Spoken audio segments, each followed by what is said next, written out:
ഞാൻ ഗ്രേസി. ഇന്ന് ഞാനിവിടെ ഉണ്ടാക്കാൻ പോകുന്ന റെസിപ്പി ഷക്കർ പാര. നോർത്ത് ഇന്ത്യൻ ഫുഡാണ്. ഇതിനി എങ്ങനെ ഉണ്ടാക്കാമെന്ന് നോക്കാം.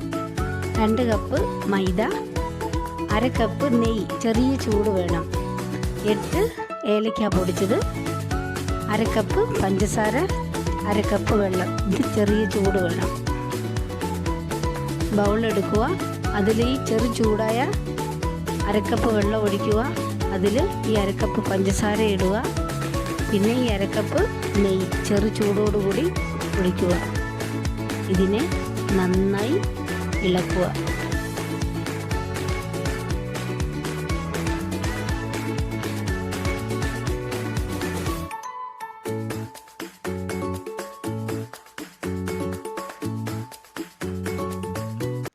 നന്നായി ഇളക്കിയതിന് ശേഷം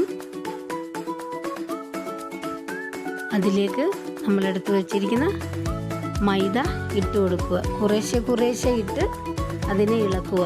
അത് കട്ട പിടിക്കാതിരിക്കാനാണ്. കുറേശ്ശെ ഇട്ട് അതിനെ നന്നായി ഇളക്കി കൊടുക്കണം.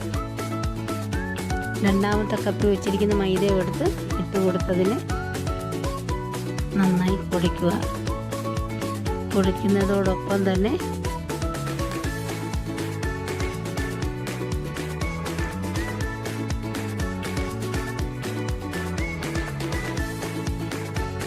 എട്ട് ഏലക്ക നമ്മൾ പൊടിച്ചു വെച്ചിരുന്നു, അതും കൂടെ ഇതിൽ ചേർക്കുക.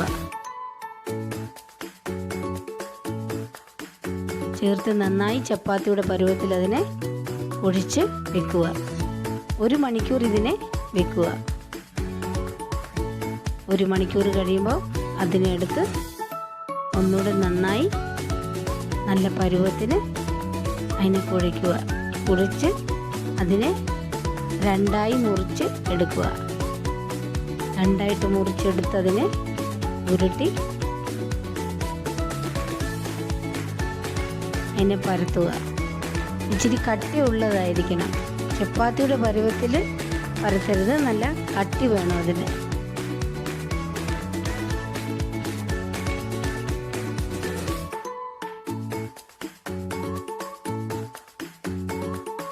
തൊട്ടിപ്പിടിക്കാതിരിക്കും ശകലം മൈദപ്പൊടി ഇട്ട് അതിൻ്റെ മുകളിലൊന്ന് തൂക്കുക. തൂത്തതിന് ശേഷം അതിനെ പരത്തുക.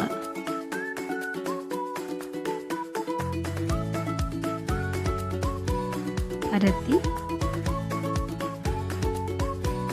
ഇനി ഇതിനെ പിസ്സ കട്ടറോ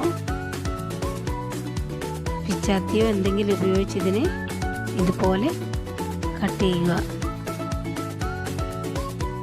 നേരെ കട്ട് ചെയ്തതിനെ സ്ക്വയർ ഷേപ്പിൽ കണ്ടിക്കുക. സൈഡിൽ ഇങ്ങനെ കണ്ടിച്ച് അതങ്ങ് വേറെയാക്കുക. ഇതിന് ഓരോന്നിനും കയ്യിലെടുത്ത് ഷേപ്പ് കൊടുക്കണം, നല്ല സ്ക്വയർ ഷേപ്പ്. ഇനി ഇതിനെ ഒരു പാത്രത്തിലേക്ക് എടുക്കുക. പതിയെ പെറുക്കി പാത്രത്തിൽ വെക്കണം. ഒട്ടിപ്പിടിക്കാതെ നോക്കണം. പാൻ ചൂടാക്കുക, അതിൽ ഓയിൽ ഒഴിക്കുക. നന്നായി ചൂടായതിന് ശേഷം അതിനെ മീഡിയം ഫ്ലെയിമിൽ ഇട്ട് ഈ ഓരോ പീസും അതിലിട്ട് കൊടുക്കുക.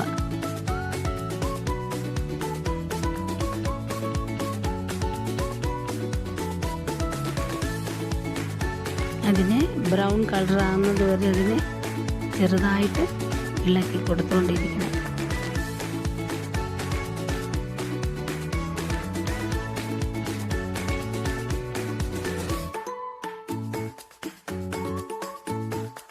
ബ്രൗൺ കളർ ആകുമ്പോൾ അതിനെ കോരിയെടുത്ത് ഒരു അരിപ്പയിലിട്ട് അതൊരു ഡിഷിലേക്ക് വയ്ക്കുക. എൻ്റെ ഈ സ്പെഷ്യൽ ദിവാലി റെസിപ്പി നിങ്ങൾക്ക് ഇഷ്ടമായെങ്കിൽ ലൈക്ക് ചെയ്യുക, ബെൽ ബട്ടൺ അമർത്തുക, സബ്സ്ക്രൈബ് ചെയ്യുക. Thank you.